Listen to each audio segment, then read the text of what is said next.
नमस्कार. तुहिरी माझा मितवा ह्या मालिकेत आपल्याला पाहायला मिळत आहे ईश्वरी फार दुःखी असते, कारण तिच्या वडिलांचं ॲक्सिडेंट झाल्याने त्यांच्या डोक्याला मार लागला आहे. ते अजूनही शुद्धीवर आलेले नाही, त्यांचा जीव अजूनही धोक्यातच आहे.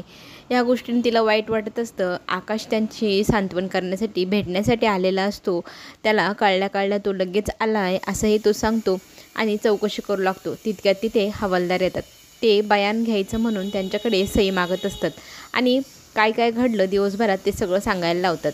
त्यांचा असा डाऊट आहे की कोणीतरी दुश्मनी काढण्यासाठी मुद्दाम त्यांचा ॲक्सिडेंट घडवून आणलेला आहे. आता ही गोष्ट ऐकल्यानंतर सगळ्यात मोठा धक्का ईश्वरीला बसलेला असतो. आता ती हवालदार गेल्यानंतर अर्णव कुठे आहे असा प्रश्न आकाशला विचारते. त्यावेळेला आकाश सांगतोस की ते बाहेर कामानिमित्ताने गेलेले आहे. त्याला काहीही माहीत नाही ह्या गोष्टीतलं. मी त्याला कळवण्याचा प्रयत्न करते पण त्याने अजून फोन उचललेला नाही.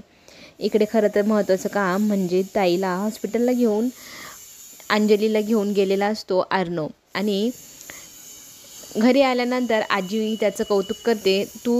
तुझं काम बरोबर नीट बजावलं. आता तुझ्या कामासाठी गेलेल्या तुझ्या जिजूंना तू फोन करून सांग की त्याच्या बायकोची तब्येत एकदम छान व्यवस्थित आहे, त्यांचं बाळही व्यवस्थित आहे. तुझं काम कर्तव्य आहे ते. अर्णवच्या मनात नसतानाही आजीच्या आग्रहाखातर तो राजेशला फोन करतो आणि सांगतो, जिजू आम्ही हॉस्पिटलला जाऊन आलो, छान आहे बाळाची तब्येत आणि आईची पण. त्यावेळेला तो तिकडनं उर्मटपणे म्हणतो, अरे इथे गरज कोणाला आहे, काय गरज मला त्या अंजलीची काळजी करण्याची. इथं तर मला घाई झाली आहे मिस इंदोरसोबत लग्न करण्याची.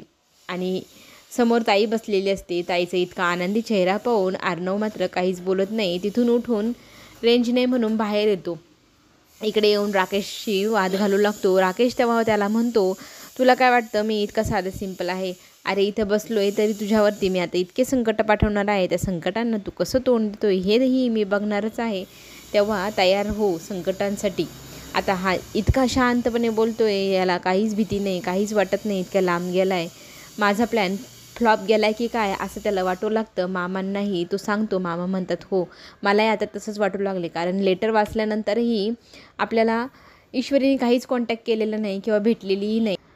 इकडे मात्र ईश्वरी राग भरली रुसलेली आहे की सर मला भेटायला आले नाही. त्यांना इतका इगो मोठा वाटला की ते माझ्या बाबांचा इतका मोठा ॲक्सिडेंट होऊन आम्हाला भेटायला आलेली नाही. या गोष्टीने तिला फार वाईट वाटू लागतं. ती रडत असते. तिला नम्रता समजवत असते, नाही तू असा विचार करू नको, सर खूप चांगले आहे आणि सर कधीही आपल्याबाबत असा विचार करणार नाही. त्यांचं नक्कीच काहीतरी काम असेल त्याच्यामुळेच त्यांना जमलं नसेल. तू त्यांच्याबद्दल गैरसमज करून घेत आहे. तितक्यातच ईश्वरी रडत असते. इथून पुढे ते मला इग्नोर करताय, मीही त्यांच्याशी बोलणार नाही वगैरे वगैरे. मामा तिथे येतात आणि मामा मग विचारू लागतात, काय खबर बातमी राजेशची. राजेश फार निवांत वाटतोय असंही तो सांगतो. त्याने अजिबात टेन्शन घेतलेलं नाही. याचा अर्थ त्याने नवीनच काहीतरी प्लॅन बनवलेला असेल. ह्या गोष्टीची भीती आता दोघांनाही वाटू लागते. इकडे गावाकडनं आत्या वापस येते. आत्याला कळल्या आत्या तिथे येऊन पोचते आणि माझ्या दादाला काय झालं म्हणून विचारपूस करू लागते. बिचारी खूप रडत असते. ईश्वरी तुझ्या लग्नासाठी त्याला किती स्वप्न पाहिले त्याने आणि सगळं काही बोलता बोलता रडत असते.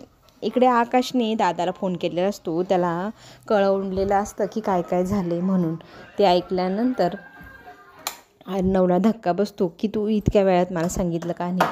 आत्ताच्या आत्ता मला तिकडे जायला हवं म्हणून तो जायला निघतो आणि तितक्यातच आजी त्याला थांबवते. आजीला सगळं तो सांगतो पण आजी आता त्याला म्हणते तू इथून जायचं नाही, तुला माझी शपथ म्हणून. आणि आजीने आता अर्णवला हॉस्पिटलमध्ये जाऊ दिलेलं नसतं.